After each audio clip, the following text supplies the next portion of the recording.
Bismillahirrahmanirrahim. Assalamualaikum warahmatullahi wabarakatuh. And very good morning to everyone. First of all, on behalf of the organizer, I would like to welcome you all to the Competitiveness Talk number 46. Let me begin with the explanations about what this webinar is all about. The competitiveness ranking of the nations are very important actually to the country, and throughout the numbers of years, I think since 2007, MPC in particular have been entrusted as a duty to monitor the performance of country competitiveness through three reports, I would say. The first one is the ease of doing business, come from the World Bank, and we have also the Global Competitiveness Report under WEF, the World Economic Forums, based in Geneva. And finally, we have World Competitiveness Yearbook Report, which actually come from IMD. And for this session, we actually are going to look into the WCY report based on 2020 ranking. If you look at the report, our ranking are not very good. I mean, it's dropped about 5 points, 5 ranking from 22 to 27 now.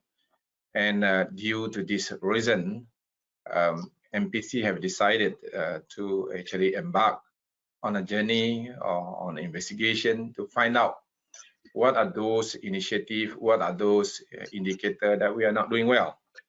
And as far as the country is concerned, we have decided certain number of ranking that we consider as something that is not well. And because to raise up the ranking is not just about raising up the ranking of the country, but it's actually also on to find out what we are lacking as compared to our other kind of competitive country. And by doing an understanding of the requirement within the spectrum of the indicators, that will help probably the country to, fine tune or probably improve some of the initiatives that we have.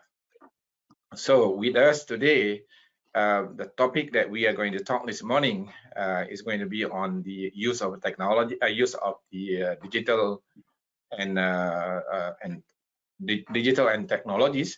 And this is the criteria, digital tools and technologies.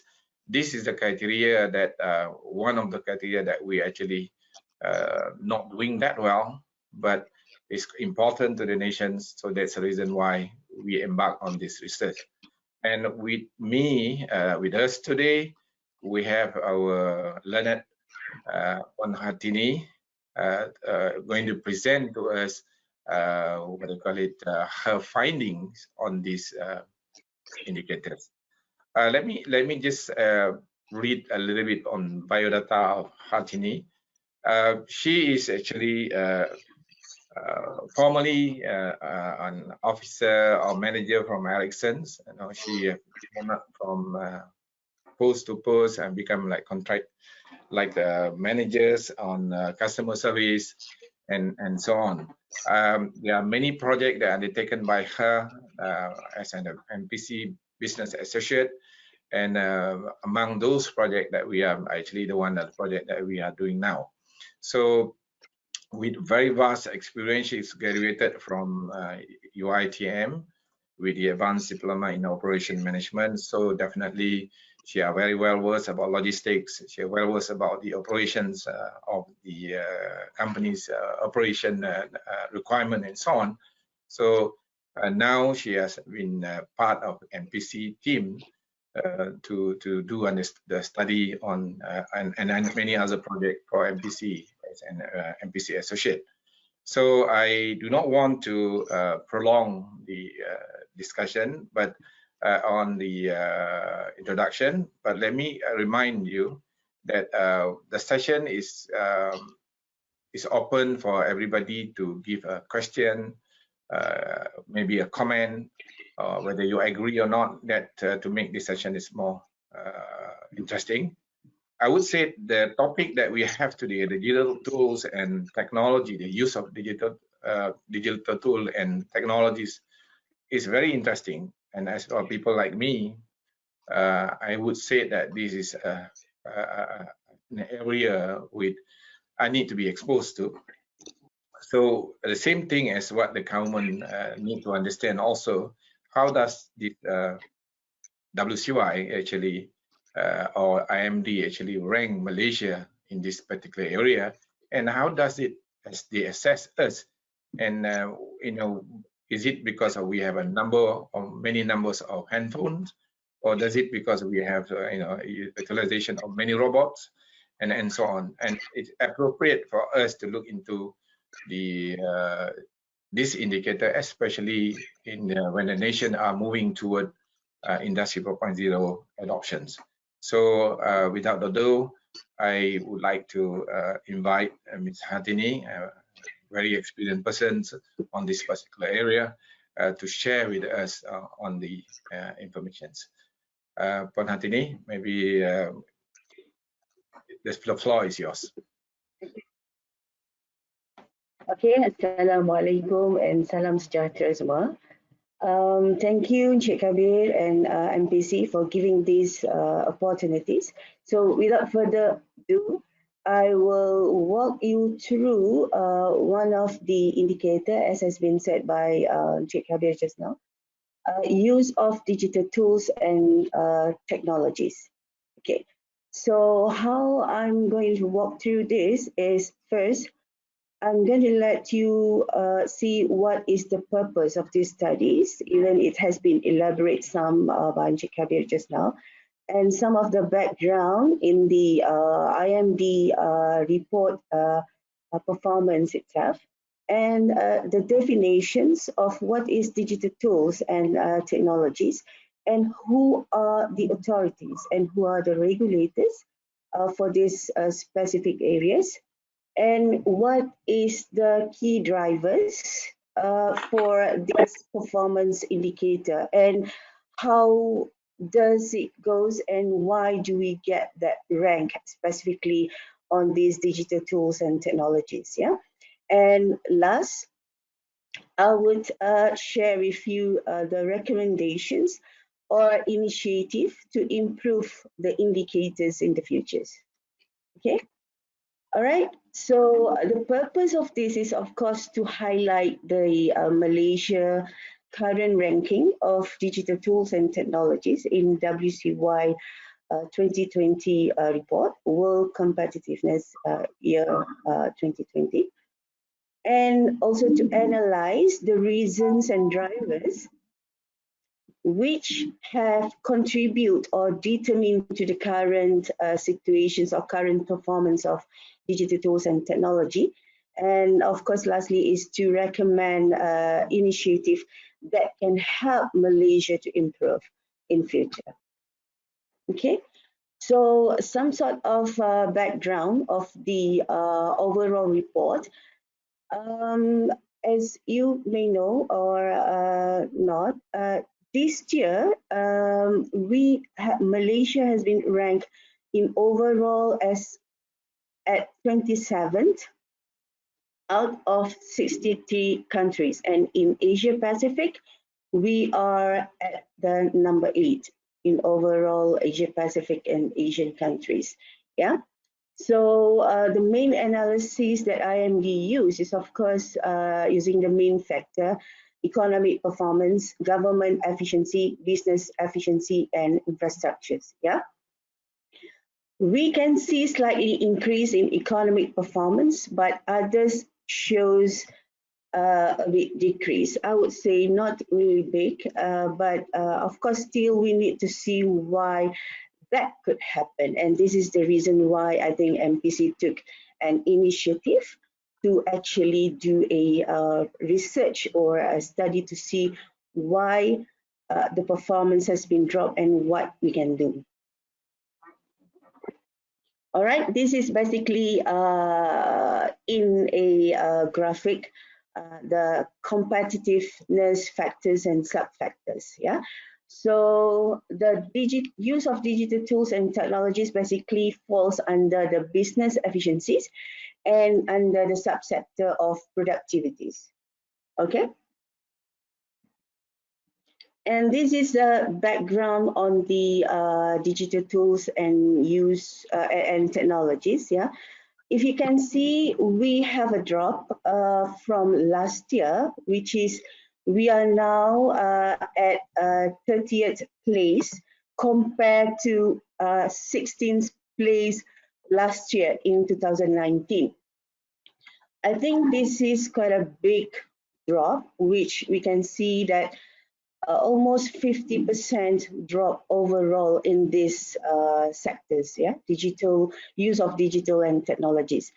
And if you can see, as overall, Denmark has the highest ranking in the world with the value of 8.27. So let's see what is happening and what is contributed to the drop.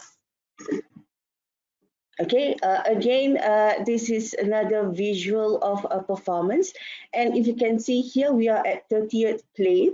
And how the IMD do this performance measurement is actually via the survey for this sub-indicator use of digital tools and technologies. Yeah.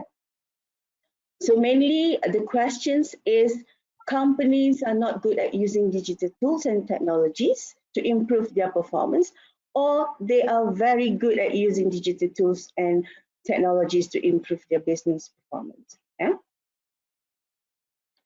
Okay, this is the definitions of the two. I split into two, yeah, because this is digital technology. What is digital technology, and what is actually digital tools, right? If you can see here, digital technologies is actually a cyber physical system. Yeah, is a system or is a technology that actually contribute to a digitalization. For example, if you know IoT, yeah, when you communicate through the devices, artificial intelligence, augmented reality, the big data, how you store the data, the cloud computing, how you share the data, and the blockchain. I mean, peer-to-peers, for example, you get the approvals through the, online contracting through the specific software and all that, right? So it has been proven to enhance the product and service quality, as well as I would say the productivity of the business itself. Yeah? And digital tools is actually a range of technologies which stores and transmit information. The tools that you use to actually transmit those types of technologies. Yeah. For example, in manufacturing, they are using the ERP for their planning, the constructions area using the building information modeling, transportation, TMPs, and logistics, they have their own applications and all that. Okay, so this matter of paramount importance as it increase. I mean, utilizations of this would increase a lot of businesses, especially here in Malaysia, the medium enterprise, the small and medium enterprise, yeah. And this will bring them to have more competitiveness in their business and increase the quality of product and services especially. Okay. The key authorities and regulators. In these indicators specifically, it depends on the activity itself. What is actually the functions or the areas that are involved in that particular activities or in that particular situations. So that's why we have various authorities here. First, I would say Malaysia Digital Economic Corporation, Malaysia, MDEC. for the development of the nation digital economies. And number two, if of course related to the MDEC, is MCMC, Ministry of Communication and Multimedia, for the connectivity and infrastructures of the digital, the availability of the digital technology itself. Yeah. Ministry of Science, Technology and Innovation, mostly for the technology enhancements and R&D, for example. Yeah. Ministry of Higher Education, mainly for collaborations of digital and technology skills. This is more on resource developments or skills sets developments. Yeah. Malaysia Productivity Corporation and PTC for increased survey reliability and respondents. Yeah, if later we can see why productivity is involved as part of the authorities as well in this indicator. Yeah, and last but not least is Bank Negara to help on the financing services. Yeah, or to look at the framework of the finance services that we have today in Malaysia that are available for especially private sectors in SMEs. Okay, the key drivers. This is to show what is the measurement process and how IMD get the data for this specific use of digital tools and technologies. Yeah. If you can see here, Hartini, yeah. This one where I'm like to go back to the agency that is responsible for it in terms of driving the initiative in Malaysia. Just wondering here is that agency like SIRI, like the Ministry of Science and Technology, who actually control the technical barrier of the technology that coming in.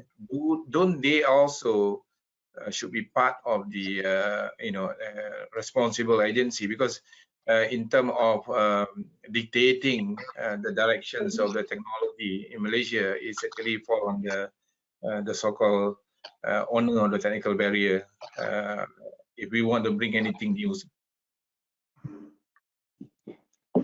Say again, Cakawe, you say the Ministry of Science and Technology, I mean, which is actually where the SIRIM, SIRIM.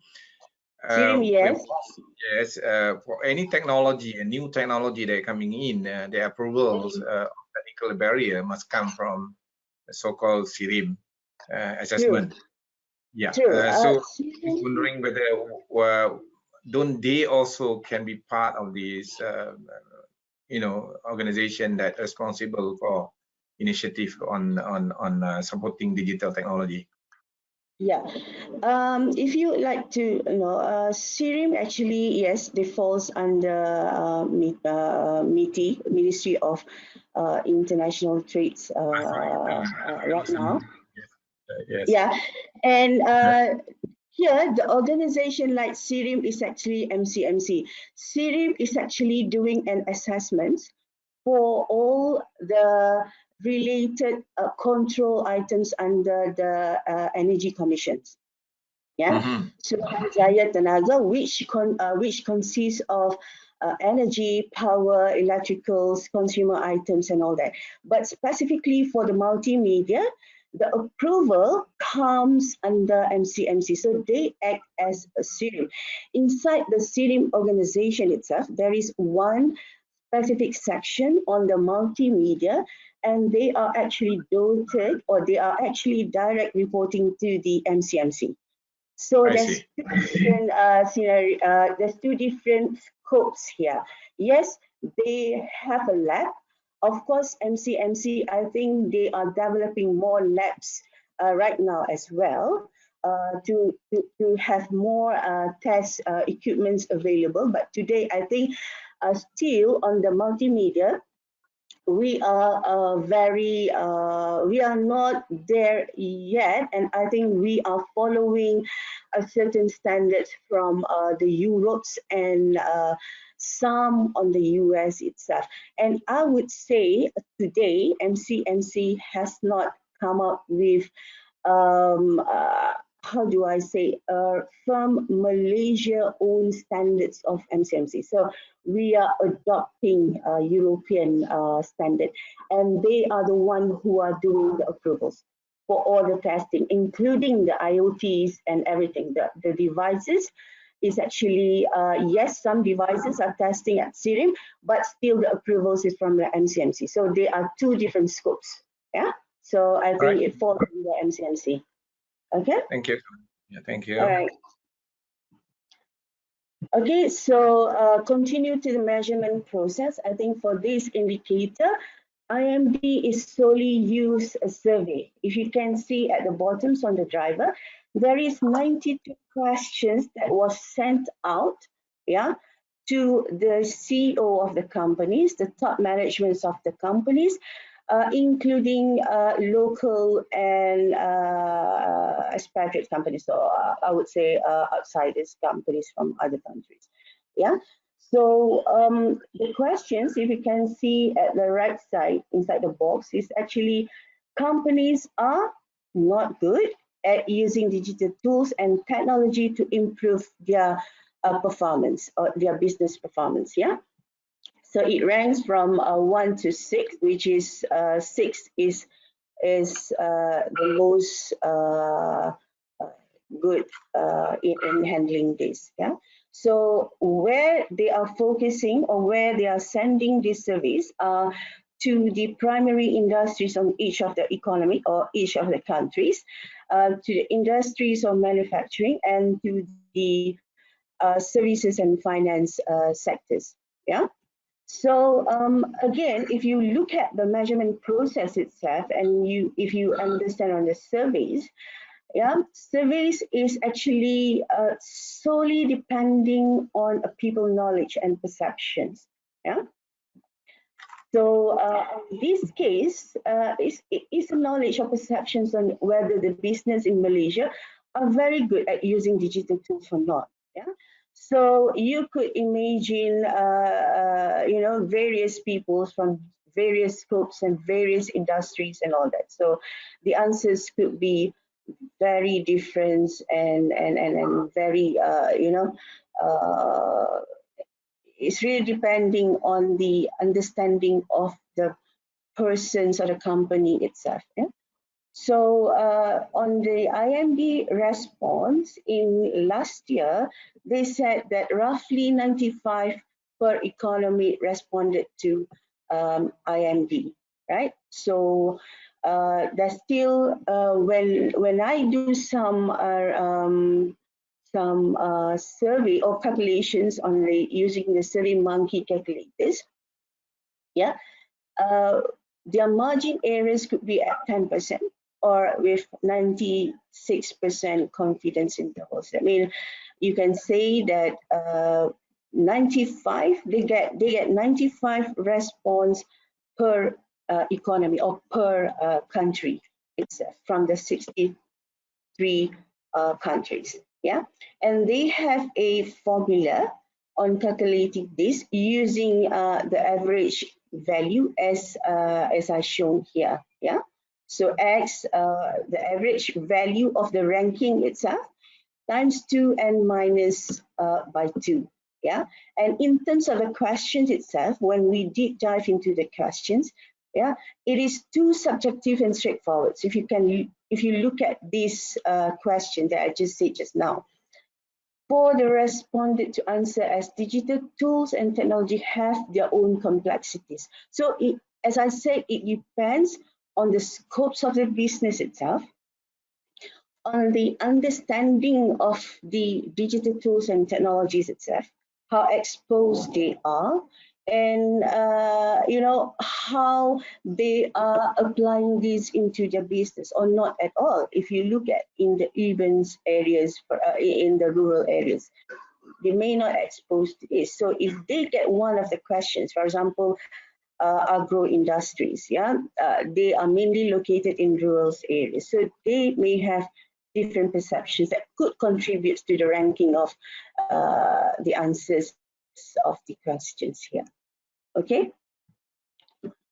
All right. So beside that, I also studies on what else is actually contributed to this from the Malaysia industry's perspective, right?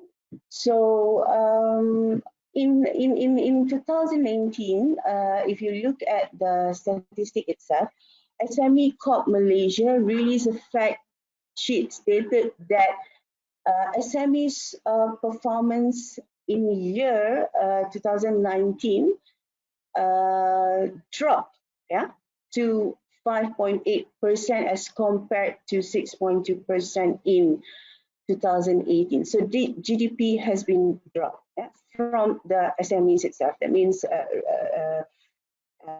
it's quite a big drops, compared to 2018.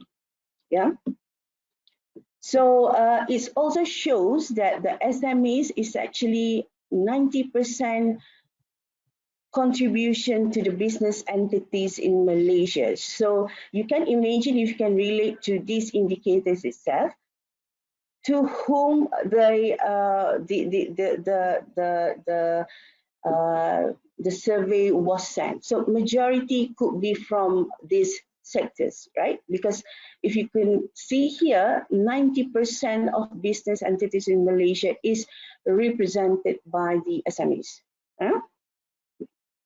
Okay, and then the use of digital tools and technologies are related to manufacturing industries. As we can see again from a statistic proof that SMEs contain of 98.5% of manufacturing firms, right? So you can imagine the survey is majority goes where? To the SMEs in the manufacturing firms. Puan Hartini, can I chip in here? Yeah, sure. You know, our WCY partners in Malaysia is Malaysia Productivity Corporation. Yes. I would say it's actually a partner to WCY. Now, I just wondering, because at the moment, if we are not so sure in terms of who are those respondents that answer this, meaning that we are not, in touch with the WCY that to find out about, who are those people who answer this so-called questionnaire. Is it possible that you have an attempt to find out? I mean, at least we know at least of the name of the organization and things that have been sent to. Okay, through the engagement with the MPC itself, right? There's two sets of survey questions sent out, especially from MPC. I think they sent out to 300 people throughout their nexus. And I also have the information that mainly who are giving back the answers is from the agro sectors, right? And from the IMD itself, it's not actually visible to the MPC to whom they are sending. In the other side, I think it's 10% of a percentage of the survey that they send directly. And yes, I would say we don't have information. And during that time, also, I think MPC also don't have information on to where the IMD is sending. But as explained in their methodologies, they send to all those three main sectors of industries to the top managements of the companies. We can actually go back and discuss further, and I think we need more time to get the IMDs to actually, I don't know if we can get the details of the list to whom that they are sending. But for MPC, I understood that those are sent to the nexus, their own nexus by itself. Yeah. Okay. So Thank you. I did ask on the list, but I guess I'm not sure whether the information is there or not, but it's not available during that time when I did the engagement. The reason why I'm asking this, a drop for 2019 to current ranking from 16 to 30th is very drastic. And because in terms of technology, I think the advancement of the technology of the year before and the year now must be improving, and the utilizations of digital technology that we currently, especially under COVID time, we are actually tremendously use this technology for everything. So I mean, seriously wondering, because the change is very big.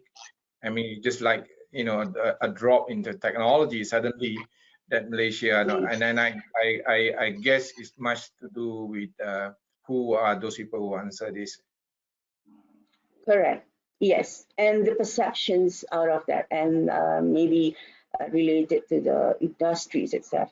For example, as I said just now, the information I get from the team saying that most of, okay, by the way, I have information that from the 300, they get the response of hundreds only. So it's quite low, and mainly is from the agro section. So they may have their own perceptions. They may have their own, you know, understanding, and they may have their own, you know,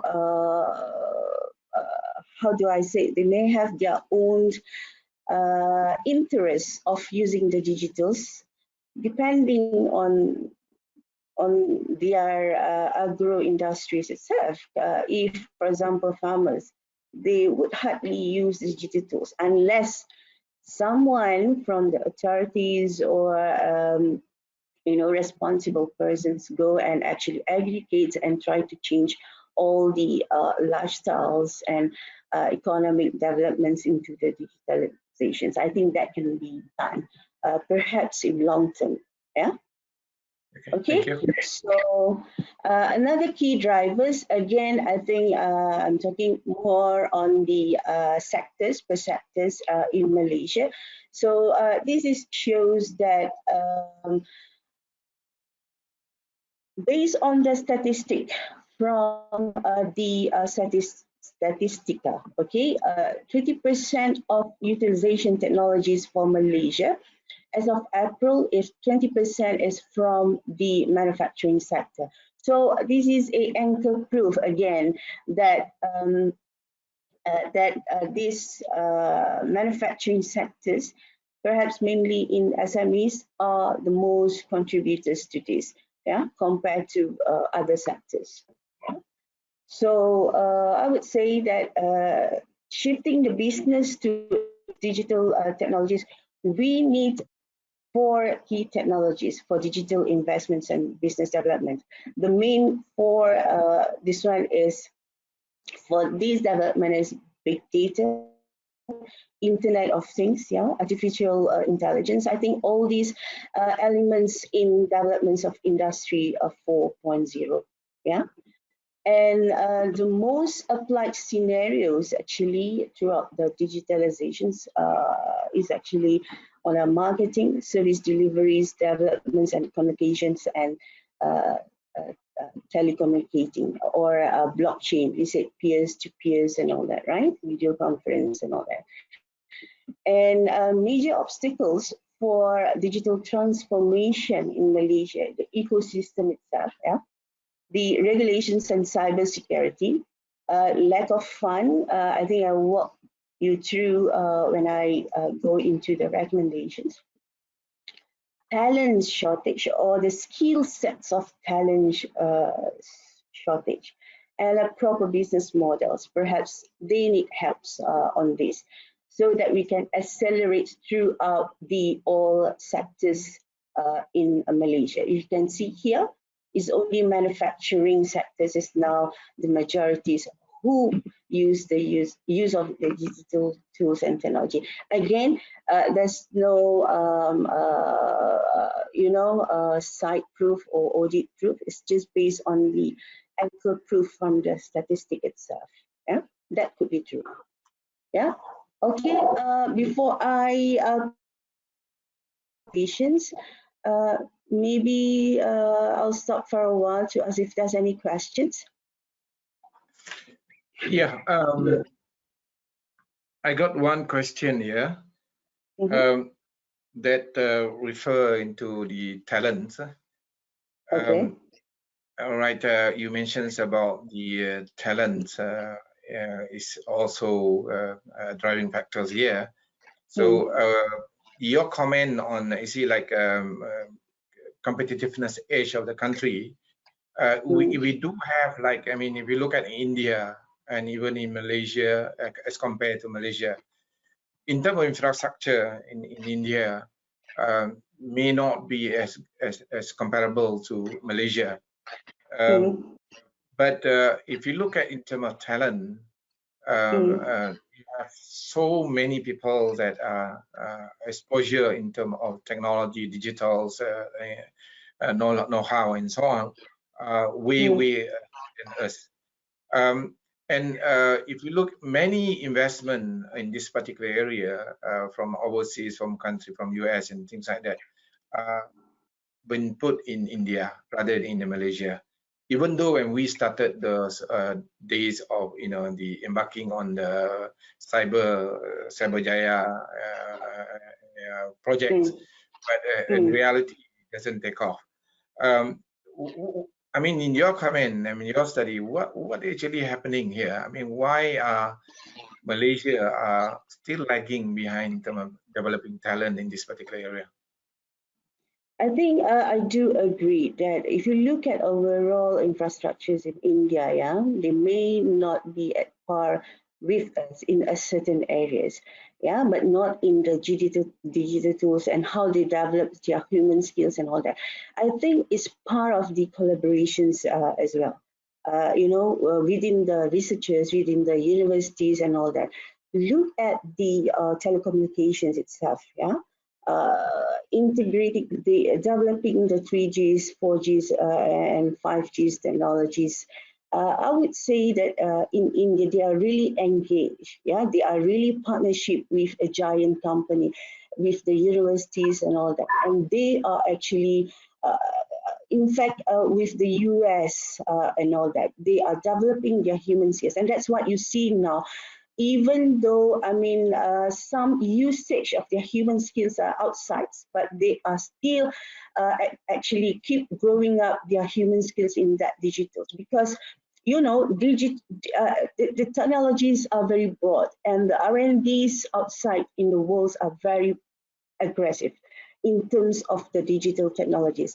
And if you look at the big or giant company or global companies itself, for example, you give my ex-company, Ericsson, it's a huge R&Ds, and they are actually having a lot of collaborations with the universities and all that. So I would think that this is how Indians are developing those skill sets and all that. And I would say that in Malaysia, even to go into the 5Gs, I think we are not there yet, even in other countries. For example, maybe include India as well, Singapore, China, they are already beginning the skill sets of 6G and 7G. Okay, in the technology itself and in the IoT itself, right? I think we are not there yet. In fact, I think our engineers also are not really fully equipped with the required skill sets. Yeah, there is a report in international as well about Malaysia skill sets, and they see that it could be up to the engineer levels as well. It is not having a proper skill set. So that's one of the comment from the CEO of a technologies companies. Yeah. So I think a lot of things, a lot of improvements or rooms of opportunities from the authorities to actually collaborate with all these research companies or high-tech companies. Yeah, for example, in Malaysia itself, we have 9 universities which are research companies. I mean,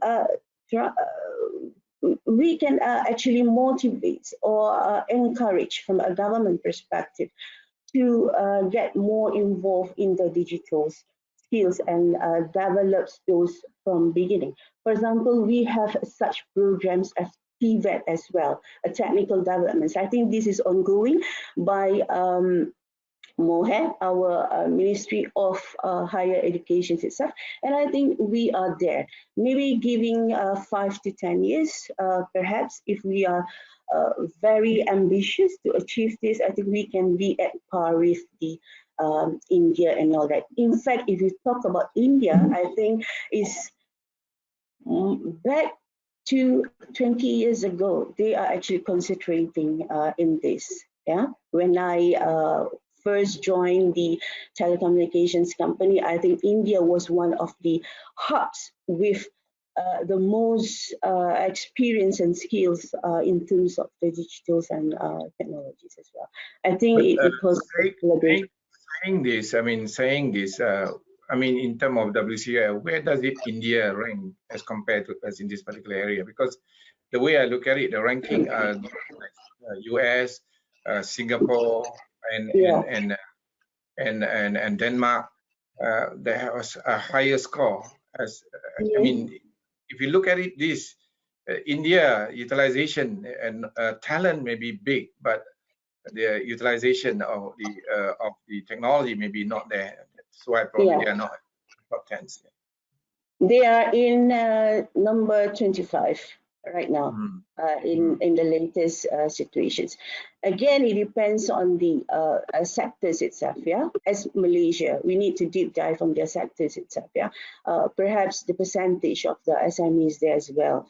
Yeah, and the global organization, the investments of the global economy or global business in India itself. Yeah, being the other infrastructures, if you look at the roads infrastructures, the logistic infrastructures, that could be contributes to the use of the technologies from the business itself. Yeah. Maybe it's quite similar. I don't know, because I didn't find any statistics of their SMEs itself and how much of the percentage of the international companies in India, and of course that contributes more to the use of digital tools and technologies as well. Yeah, and in this case they are still better than Malaysia. Yeah, so we should be moving towards improve this. All right. Thank you. I would like to remind audience is that still time for you guys to send a question to Puan Hartini, and any issue that you need to raise up, please put your question box there and send it to us. So I will read it toward the end of our Puan Hartini presentation after she gave us recommendations on how to go about raising our ranking on this. Puan Hartini, maybe you can proceed with it. Yeah. Okay. So how I see this, this is could be amongst the initiatives that we can do, or all of us in Malaysia that can do. We can encourage first SMEs, yeah, to begin the process of digitalization. It's a basic thing. Perhaps, for example, as I said here, using the super apps like, for example, Grabs, Foodpanda, and all that. It could be that, okay, a percentage of the digital users in the urban areas or the main cities, they are okay, they are established, right? But most, if you look at the statistic itself as well, from the rural, the SMEs, from the rural area, the SMEs and all that, or the suburban itself, it could be that they are not exposed to this or don't know how to use this. So encourage them, teach them to actually, from the process itself, how to use the apps, how to actually improve your strategy in the marketing and all that. Let people know your product, especially in these situations from COVID. No one can actually go outside, go to shops. I think it changed over the time during this pandemic and will continue. So I would say that I would foresee that the style would continue at this. You know, in the city itself, like us, we hardly go out now. We in fact order food from the apps itself. Yeah, so we need to encourage this usage of app as much as we can, especially to the small and medium industries, and I would say perhaps in the mainly in the suburban and perhaps rural Don't areas where don't the encourage, industry are there. Okay. don't encourage the wife to know about this application because you get tons of money. Yes, yes, I know. That's the symptom now. There's a pro and cons. Yeah. Okay. Number two, I think we should be improve in modernizations of our society. Yeah. By introducing, for example, Society 5 or Malaysia 5. This was actually announced by our previous Prime Minister Tun Mahathir. Yeah, it was announced. The initiative has been announced, but I do hope that we, with the new governments today, can continue to develop this. Yeah, and especially again, I would say to the rural areas, lift them up, change their lifestyle, change their behavior, give them educations.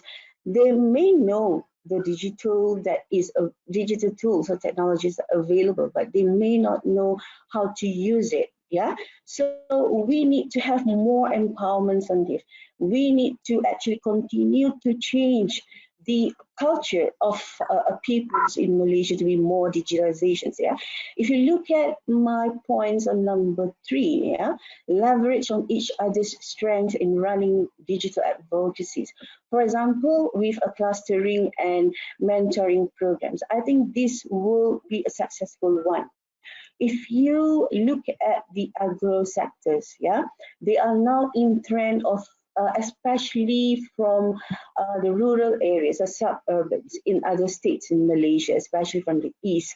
If you look at Terengganu, Kelantan, Perak, and I think they use this, and we can see positive outputs out of this. Yeah, the clusters, they are actually grouping various peoples, and I can give you real examples. Agrofood in Perak itself, they have now 24 um, clusters or members which have different skill sets, and they are recruiting from youngsters. Yeah, one of them have digital skills, one of them have marketing skills, operation skills. They gather them together. They actually share the knowledge and creating more bigger cluster, and this is how they develop. And I think we can use this as well in digital utilizations and technologies, because if you Well, can see, yeah. yes, there's one question here which also intrigued me also. Uh-huh. Coming back to the recommendation that you are proposing is Mm, in line. It's actually one question that coming from Mr. Zaki mm, Jafar. mm, He was asking why, I mean, Russia score the lowest rank. And I'm curious about this also because if you look at Malaysia also in terms of digital items, we mm, have a lot. I mean, in terms of telephones, mm, everybody are changing telephone. Nobody have no smartphone and things like that. And we're coming mm, back to the Russia. mm, Technology-wise, I would say Russia probably mm, rank very high up there in terms of technology in mm, this particular area. But why, in this case, why? I mean, like in the case of Russia, they are still lower rank. I mean, it's a bit like contradiction in terms of ranking technology. and actually Mm, uh, the one that we actually practice or we technology that we have around here. What mm. contribute to this one? I mean, in your opinion? Okay, in my opinion, to be honest, yeah, I didn't go deep studies on the Russia itself. I would say it many factors out of the segmentations that you have in the country itself. It could be a political reasons, yeah. It could be how you actually creating to attracting investors, yeah, from outside. That contributes to the usage of the digital tools and the technologies. How the business develops, yeah, in comparisons to Malaysia, yeah, we are, I would say, even with the current political situations, it's quite stable. Yeah, again, that all will contribute how much the investors are in your country itself. Yeah, for Malaysia, I think it's quite okay. Even there's some drops or investors are quite it's more fierce to come into Malaysia due to political reasons and all that, etc. But again, it's a lot of contributions into this. You can see the technology and infrastructures could be more developments from that Western side, right? But it could be the situations of the local countries itself. I would say, even though in Malaysia we rank at number 30th, if you look at the infrastructure itself or the technology itself, it is available. It is strongest everywhere. You just have to just have to invest and using it, right? So why we are still at 30th and now because you see Russia is there in the continents of established countries towards that, but against how is the, I would say, is all factors there. How is the economic situation there as well, the political situations there as well, the investors there as well. I think it could be not attracting enough in there, which could contribute to the lower rank of the Russia itself. Yeah. Thank you. That's my opinion. So we have to really put a deep dive studies on the situations itself in the Russia in comparisons to India. If you look at the India from the infrastructures, but why they are ranked higher than Malaysia.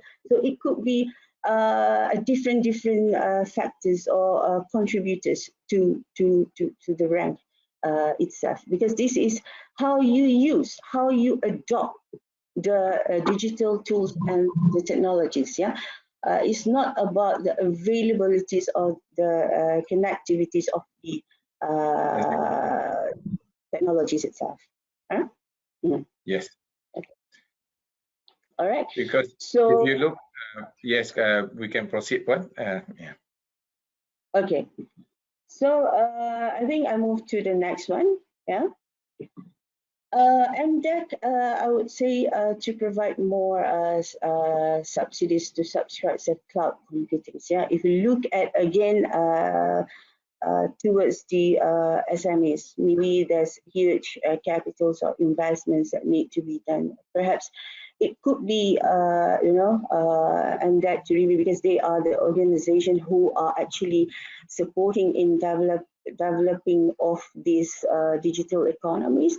So perhaps they could look into this, yeah, to leverage in the SMEs areas itself, so that everyone can actually use these solutions.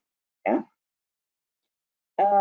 For example, if you look at the companies that provide these infrastructures, for example, schools and all that, of course, with the cost. Yeah. So perhaps that could be a pressure factor from the SMEs itself.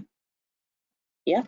And number 4 is the cybersecurity itself. I think MC need to really look more into this to gain more trust and all that. If you talk about yourself itself, if you buy a certain products, for example, online, you're still curious on the safety of your information being used with others or being on a scam or whatsoever happened today, as you know, right? So I think they should be put more efforts or more review in this on all platforms, just to make sure that they are safe, gain trust from Malaysian to use this, especially because we are talking about Malaysia and the strategies itself, right? In the security, digital security itself. No? Okay. Number 5, I would say that we need to improve on digital infrastructures itself, right? A lot of programs, if you can look at from the even MDEC, the MCMC itself, even from the MOSTIs in developing the technologies and all that. But I think we need to be more aggressive in implement or developing to the latest technologies, for example. Look at, for examples, in the broadband itself, which is, I think, a broad backbone in these digital tools and technologies. Yeah, we are still, I would say, ranked at number 54 in the broadband subscribers. We are quite low compared to others as well. And in terms of the technologies development, I think majority of the 4G has not deployed yet, especially in the rurals, which giving a slow internet speed. Yeah, and in fact 5Gs, if you know, is a delayed now. Even in the international news as well, they have been broadcasting that Malaysia may not have 5Gs infrastructures until 2022. One of the reasons, I would say, a government change. There's a U-turn in the deployment as well. And another thing is the skill sets of the 5G itself. And I would say as well, in the regulatory frameworks as well, from the providers of the technologies itself, because here we are still, I would say, there's a monopoly business in giving out the infrastructures from the technology itself. If you know that this is controlled by MCMC, and the license are given to only a certain government organization as the internet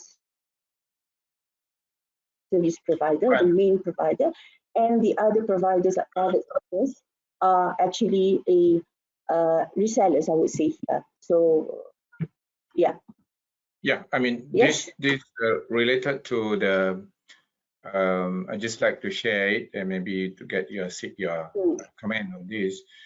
Back in 2019, when we started looking into the developing or coming up with a policy on the Industry 4.0 for Malaysia, we do have people from MCMC and sitting in the discussion. This is about mindsets, maybe the wrong focus that we put on. I mean, when we ask about the capability of our technology, our in terms of adoption of the Industry 4.0, which you know that most of us, we use a cloud system, IoTs are going to be at a very advanced stage. The problem is that the answer that they gave probably on the KPIs, they monitoring is only the number of subscribers. Area that have internet subscribers, how many people have it, and when you're supposed to be to look into speed, the broadband speed, the speed capacity and so on, because our speed capacity are very much lower.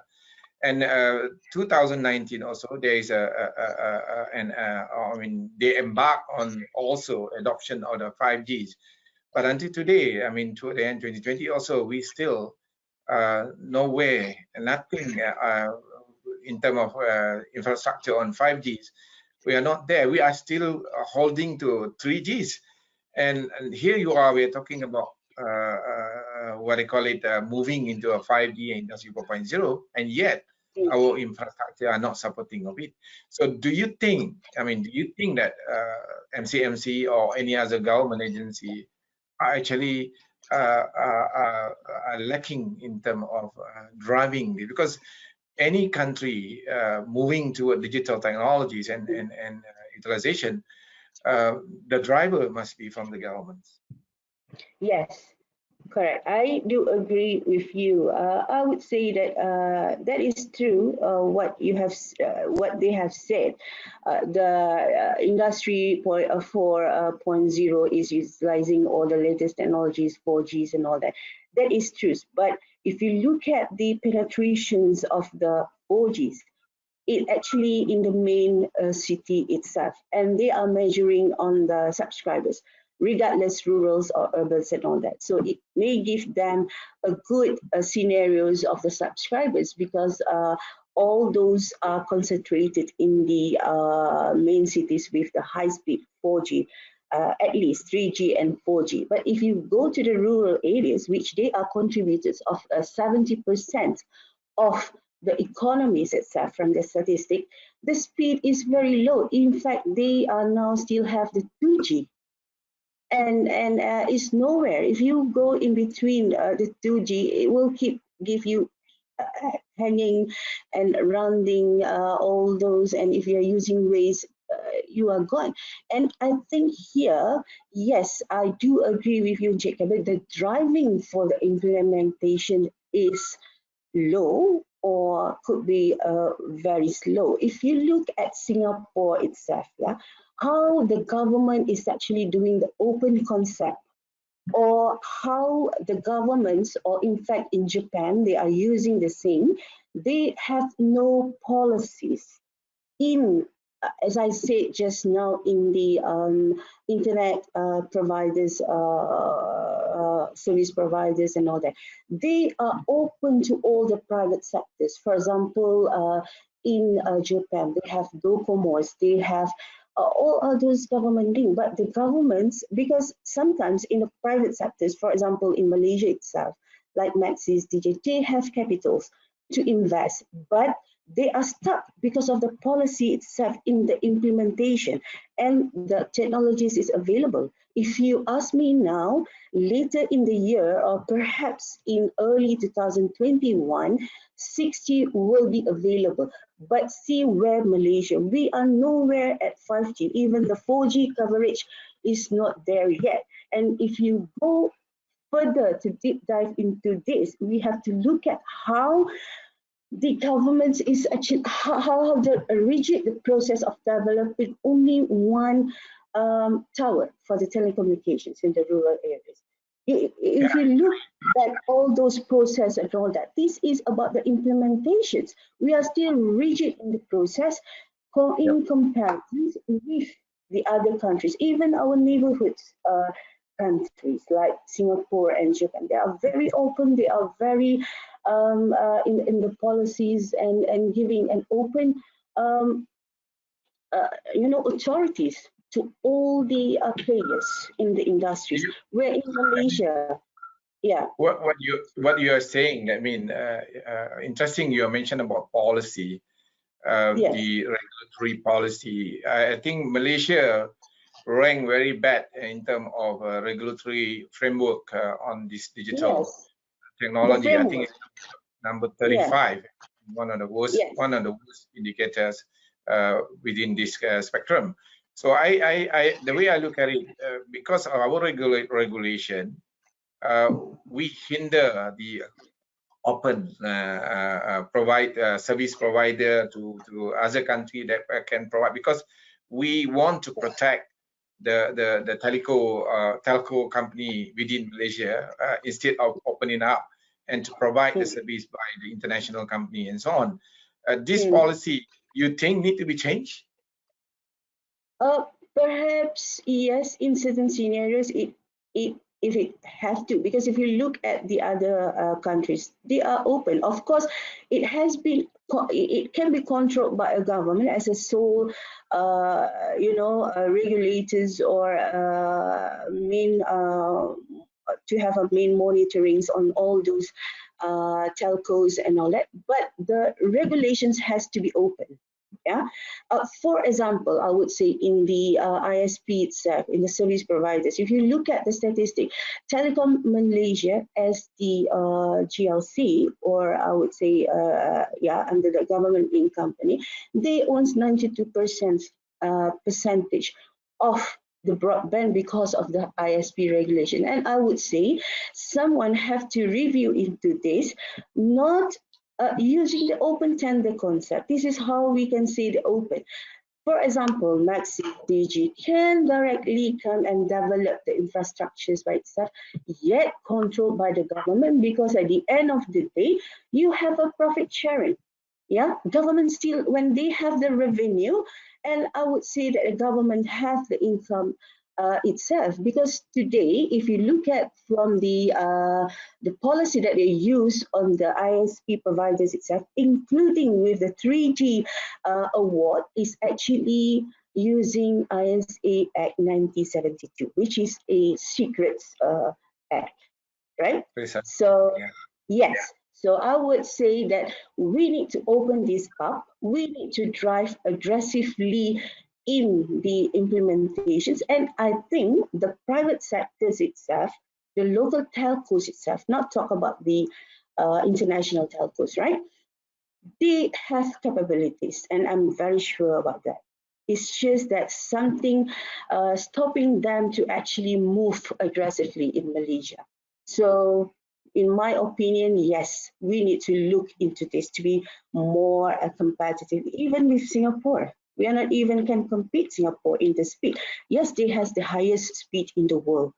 Again, if you look at from the geographical itself, yes, maybe they have advantage because it's just a small island, and from location to location is very near, and they have more wider broad bandwidth or to reach the network itself. While in Malaysia, geographical maybe is quite difficult, but I don't think so. That is the reasons why, because everything is available. You have to look at the process itself on developing the tower itself in the rurals to get the connectivities. I think that's quite a rigid process where you have to go through many departments, approvals, and it takes ages. Yeah, and it's quite costly as well. So yes, I would say from my opinion, we need to review this as the backbone or the pillars to open up digitalizations in Malaysia. Otherwise, it will be stick to here. It won't go further. Yeah. Okay, but thank you. All right, and number 6, I think we have been talking some more on the partnerships and more on the R&D, and I think mostly have to take more initiative on this, right? For example, I would say again in telecommunications, in developing the 6G and 7G, Singapore is already engaged with the Nanyang universities in China developing the 6Gs. And we are not yet, on 5G. So I think we need to be more aggressive. We have lots of talents. We have lots of good researchers, I would say, to depend with. It's just that to give them more motivations, yeah? To give them more motivations, to give them more incentive, and I think we can develop more R&Ds and develop more skill sets, partnerships with all the universities to begin with, collaborates with the 9 universities, research universities, and that we have, and I think they have capabilities. And I have through my engagements with all the senior lecturers and all that.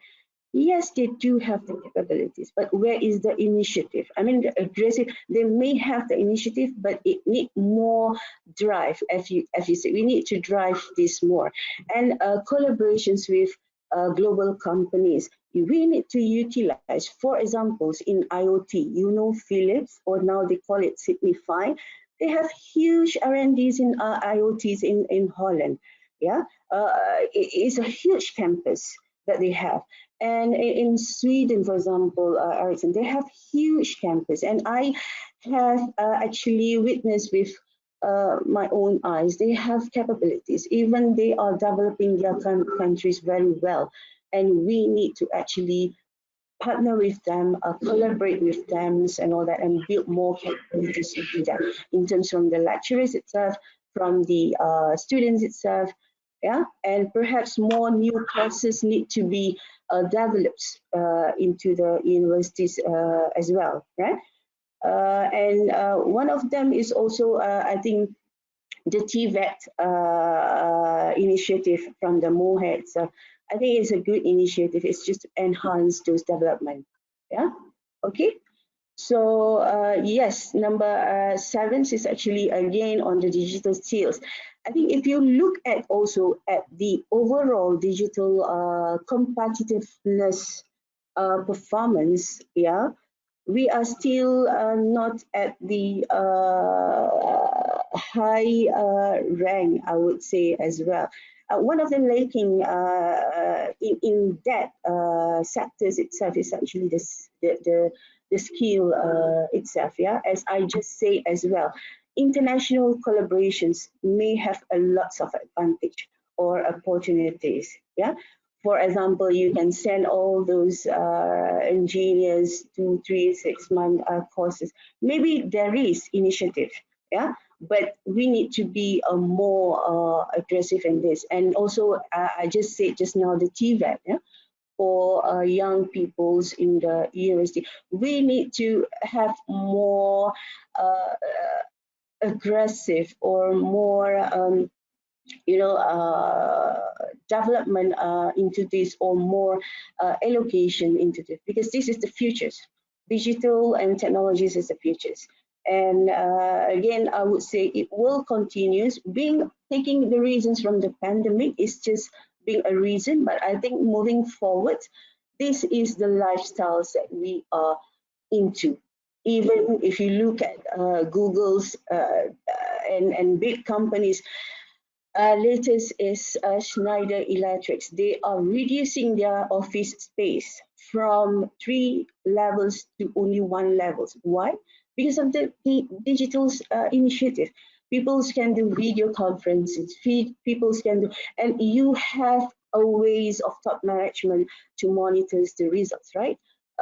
It's a lot of things. Or if you look at the AI, artificial intelligence, the Sophia robots and all that. So it's a lot of things can be done, even without you presence in the office and all that. Google start to actually recruit people in over the world, regardless where your location is, because of the adaptations to the technologies and digitals, right? So I think being more innovative is a vital here in Malaysia, and start to drive this improving the skills and partnerships and collaborations with those expertise. Okay, Yes. I got one question here related very much to the IT integrations. If you look at the ranking, I mean the subsector assessment on the digital competitiveness ranking for Malaysia, our IT integration are ranked at number 33, and one of those indicators that is not good. I am coming back to the concepts of understanding, because I remember when we were visiting Berlin, and those one of the professor make things very simple of understanding Industry 4.0. I mean, he was mentioning that when we define the Industry 4.0, it should be basically is about the usage of digital technology in terms of providing answer to the need of business. I mean, that should be a very simple definition. I mean, you're providing digital technology and ability to answer the need of business. But unfortunately, somehow we are actually making it too complex, that when we talk about Industry 4.0, we are moving into talking about virtual reality. We're talking about what they call it, 3D printings and things like that. Those things that maybe not need by some of the IT by the SMEs and so on. The SME probably need a simple answer, utilization of sensor or to capture data and so on. This integration of IT into our business operation or manufacturing operation is the key answer to our adoptions of technology. But yet the driver, which is supposed to be the example, I mean, orang kata apa,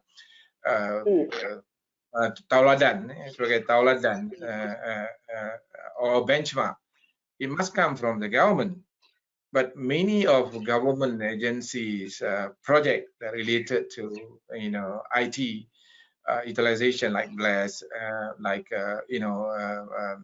custom, and many things, right, are not taking off, and we are still lagging behind in this particular area. What actually, why are we in these situations? I mean, in your opinion, because if you talk about the adopting the skill to application and so on, this is the one that should be shown example by the governments. And when the government show the example, it will force everybody to follow through. Correct. I totally agree, even 200% agree. This is how Japanese governments are doing, right? They showed by examples, 4 examples, very basic. They want to change the lifestyle of their peoples, right? From to be into a digital skills. They come down to sites, the government's offices itself, they do the engagement, they have special task force, they are very aggressive in this. And I would say that there's a lot of things that government can do to increase their engagement. It's all about the engagement, and it's all about monitoring on the implementations, be more aggressive. I think they can actually, again, I would like to touch about the opportunities that can have. You can have a partnership with a lot of the companies through the CSR, for example, to teach people, right? And again, it's not about in fact to help them.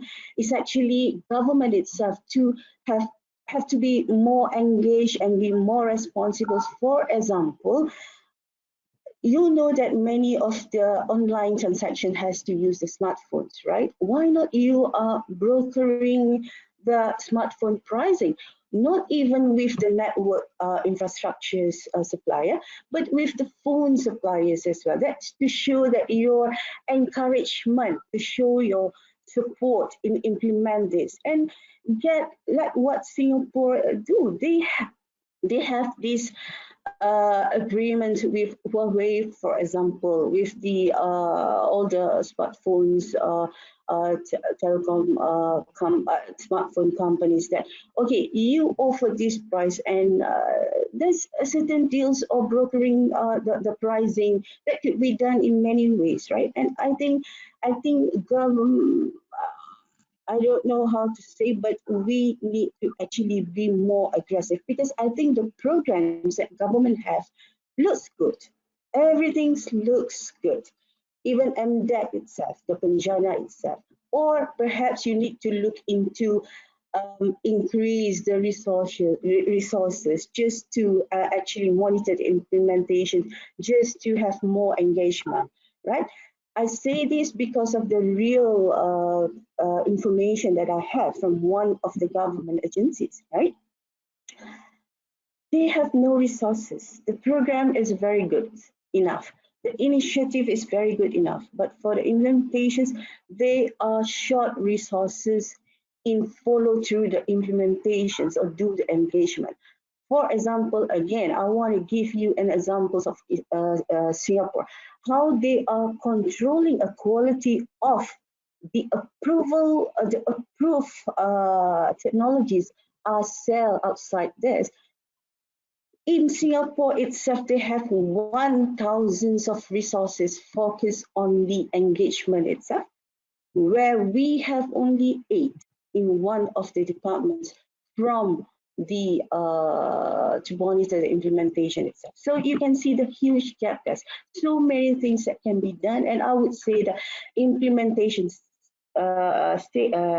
drive, the partnership have to be more aggressive, because in a certain things, right, developing these digital skills and all that, you can just ask those global companies, for example, to do on the CSR basis, and I think they are more happy to help.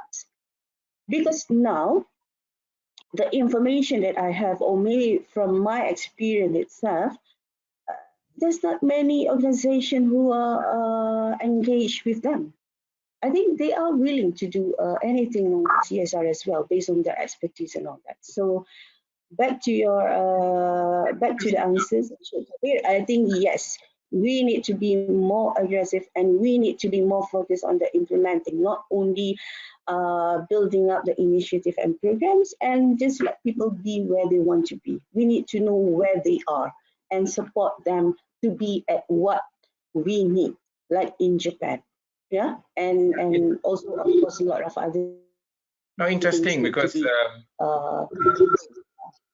Apwan, it's very interesting because in terms of development, in terms of training, Malaysia are ranked at number 8. Number 8, we are the among the best nation, top 10 in terms of training and development in this particular area. But unfortunately, the reality of infrastructure, the framework, everything are not there. So that means we are good at training. Yes. But we are not good at the execution of it. Yes. Am I right? Execution is still a gap. To be honest, I see many, and I think that's the main problem we have. The gaps in the implementations. I don't see anyone driving this or own this implementation. They just own the initiative. Yeah. Yeah. Whereas to be successful, you have to have a successful implementations, and there's many ways to do. You need to be right on the planning of those 4 implementations. Okay. Thank you. All right. Okay, I think I have another one. Since this use of digitals and technologies are using surveys, and as we discussed earlier on the how surveys are distributed to where they are distributed and all that, and from the engagement with the NPCs, we know that they send throughout the nexus 300s and get back the 100 feedback and all that. I think it's very low. So it could be to enhance this.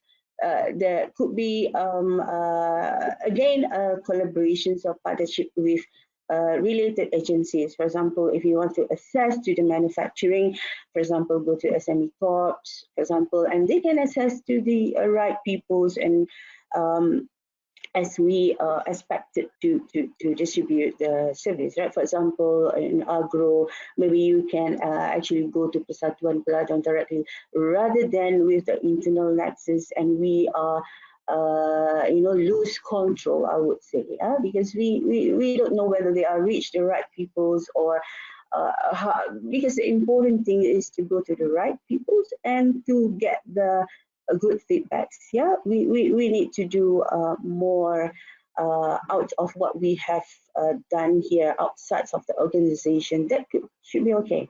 Yeah. Could we say that we should direct this, MPC for this particular area should be responsible to look more on the targeted individuals who actually as an exposure. I have a friend who are actually working in own the farms on the Nas, Ladang Nanas, Ladang Nanas, back in the northern, in Kedah. But yet, in terms of technology-wise, it's quite far away. In terms of utilization of the drone, and then he bought a drone and he used drone to fertilize the area and so on. So if he is the one who answer this questionnaire, maybe he will be answering different score. Will give us a different score. If we send to somebody else who are not exposed to this particular area, maybe he wouldn't answer anything about it, or maybe the understanding of digital technology is way off in terms of because sometimes we understand digital technology and digital tools and technology. We were thinking that everything must be robot and things like that, but maybe that's kind of understanding need to be aligned, and so that's the reason why we need to be targeted on individual who are right people to answer this question. Exactly. Yes, my answer is exactly yes. Because agro-food as well is one of the expanding areas and main areas in Malaysia. So I think we need to actually reach out them, and of course reach out those people who have been established, like you said, Cik Kabir. Yeah. Also there's one particular farmers, I would say successful farmers in Perak itself in terms of agro. They has been using some of the systems and all that. If he is not answering the questions, then you missed one good answers. Correct. Yeah. In Langkawi, for example, there is I know there's one places or locations they are piloting together with Maxis in padi punya development, where they are using a tagging system to the padi, so they know where is the season paddy is this one, and how they are going to distribute with the apps, and they just scan those tagging, which I mean is not only in agro-food. If you look at this tagging system, it has been developing in US with the IoTs and all that. We are not there yet in Malaysia. Even I don't think so. We are using a lot of tools. Yeah. So it's good if that can be goes to the petani padi dekat Langkawi, and I think they could give good answers rather than for the small individuals which they think they are not needed to use any digital tools, because they just tanam like 1 ekar ke jagung and all that, tak perlu kan. So things like that. So I think MPC should be look into this to have broader access or direct access to the respondent, to the participant itself, and make sure it's a right participant. Okay. Okay, thank you.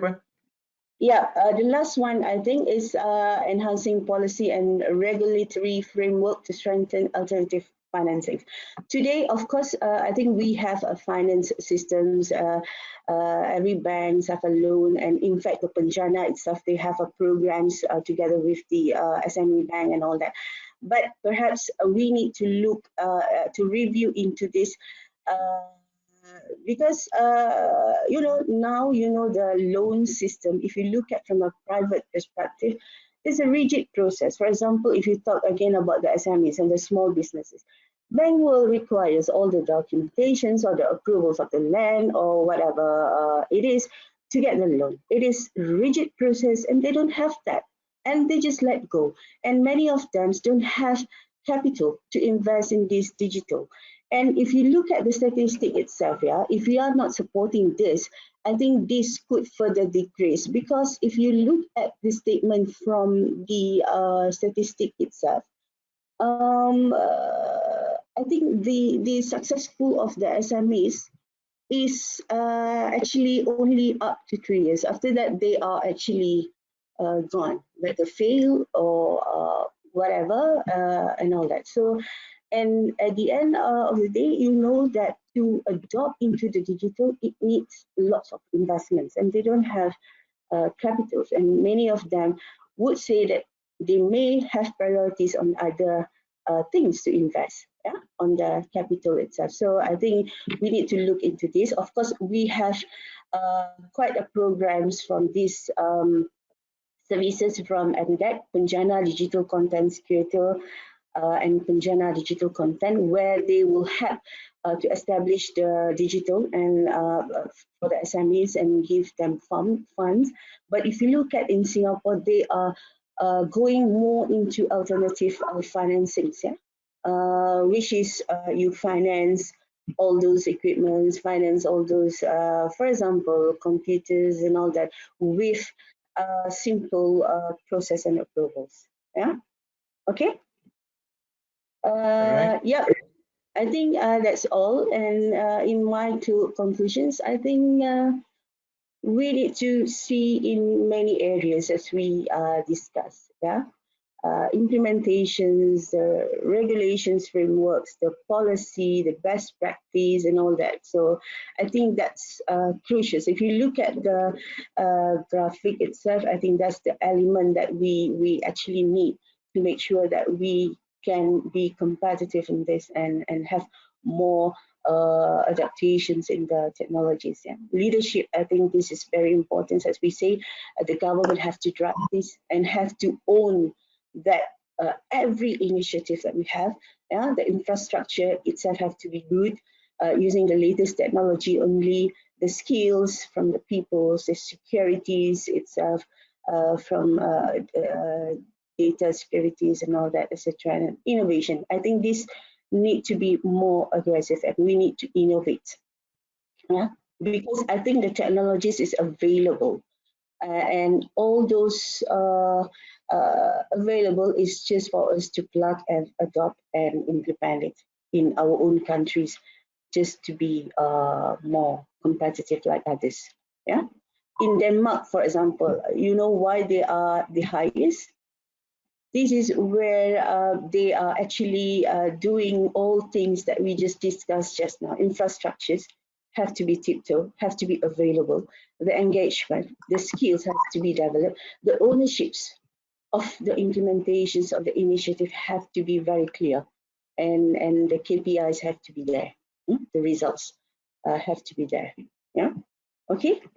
All right. I think that's all from me. Open to questions now, or how, Chikabe? Yes. Just looking for the question, but at the moment we don't receive any question on this. But I just want to look into what you have said, and maybe to conclude and maybe ask you on the next step to move forward. From what I understand, I mean, on your presentations and in terms of the achievement by a country like Denmark and so on, I would say that the problem with Malaysia is not not because of the availability of the technology, not because of the availability of talent that we do have, but it's more driving toward infrastructure that we are lagging behind, and also in terms of the applications, and especially on the SMEs. To drive SME in the country, because I understand one of the study they made that these are the group of people who are a bit reluctant in terms of investing, in the technology, and this is the one that we should be hand-holding and drive them toward it. So for me, an initiative like Industry Forward 4.0, Industry Forward 4.0 that embarking by, organizing by in MITI and Secretariat of MPC and so on. This is one of the area that I would say is targeting the SME adoption of Industry 4.0. So we need to expose them in terms of application, and we need to give support to them. This is what they said just now.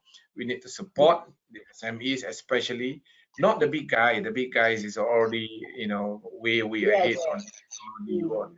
And in terms of infrastructure, the majority, I would say that the fundamental factor that drives our ranking down could be on the infrastructure readiness, because our future readiness ranking are at number 32. So if talking about future readiness, the WCY rank us that we are not there. We are not ready to actually adopt the future. because of that, I believe that we need to learn. We need to adopt and look at country that which are suitable for us to follow through. So, in your opinion, because we know in some ASEAN country like Singapore, Republic of Korea, and of course Japan and other countries that are Hong Kong are higher than us in terms of ranking. So, which country that you should be suggesting to MPC or the government to look further and study so that we can actually template or adopt their roadmap? Okay, in terms of in combinations of other factors, right, including the policy frameworks and all that, I would suggest to look into Japan and Singapore. I think they have a very open framework policies and how they are successful in developing their infrastructures, not only adopting to the technologies, but also successful in changing the behavior and the lifestyle of their peoples itself. And we need that because 70% of our economies are in rural areas, and I think they are not exposed well. Yeah, they need more supports of educations and skills, lots of other support that they need, for example. Yeah, and touch wood, I would say that in rural areas, there's a people who don't know how to use a smartphone itself. Simple is that paying bills. I think people's in the rural, they still wanted to go to the bank. Why? We need to change those type of peoples into digitalization, and this can improve overall situations. And again, the backbone is, I would agree with you, Encik Kabir, is the infrastructure itself. I think we need to be aggressive in the implementations. All the programs are good, all the adaptations are good. I can see in the Jendela itself now, the new government from the what they call it, the fiberation program, they changed to Jendela now from this new government. I think they are actually listed all good programs adopting some successful initiative from China itself, how they are doing a lot of open up the policies in tax and all that, etc. I think that could be good to follow through. Yeah, so my suggestion again to look into Japan and Singapore perhaps, yeah, and Australia maybe on how they are controlling, on how they are developing their IoTs and all that. I think they are good in setting up the standards. Yeah? Especially I know in the electricals on the IoT perspective, they are actually influencing our ST to actually follow their standards. Yeah? Okay, so that's my opinion. Thank you, Wan. We come to the end of the session. Yeah. It's been a very fruitful and interesting discussion that I have with you. And I actually learned a lot too. And I believe that our audience today also probably learned many more issues. It's very technical, but it's something that I was always thinking that Malaysia are very technology savvy, and anything that in terms of technology, in terms of utilization of something new, that we are actually very agile to adopt it. But unfortunately, we seem not to be in the eye of the WCY. So hopefully, by looking into this initiative, and we can actually unpeel some of the area that we need to focus. We may not be jumping to number one, number two, but we at least can brace ourselves by looking into some area that we are rather weak. And with that, any last say that you would like to share with us today, and before I close the session today? I think we need to be together to support this. Even if you know the let's say is the top to low influence or low to top, we need to develop those. Yeah, in many global organizations, if you look at why they are successful, Yeah, one of them is actually they are very open. They have two ways of influencing, top to low, that means from top management to all the way to the ground staff, and low to top. They listen to everyone, they encourage, they engage, and all that. So there's no hierarchicals, there's no, but we have together to help in this. And I think we have to be smart enough to utilize expertise from outside. Yeah, because the regulators itself, I think the authorities itself cannot perform by themselves. They need helps. Yeah, they need teamwork, they need cooperation. So I think let's together we improve on this with a concept of top to low and low to top. I think we'll be successful there in driving the implementations. Yeah. All right. Thank you so much, Puan, on behalf of the Malaysia Productivity Corporation.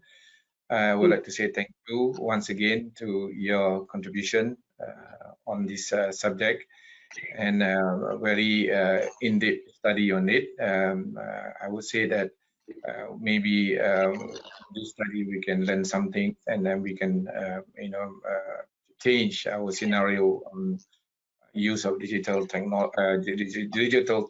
and technology in Malaysia.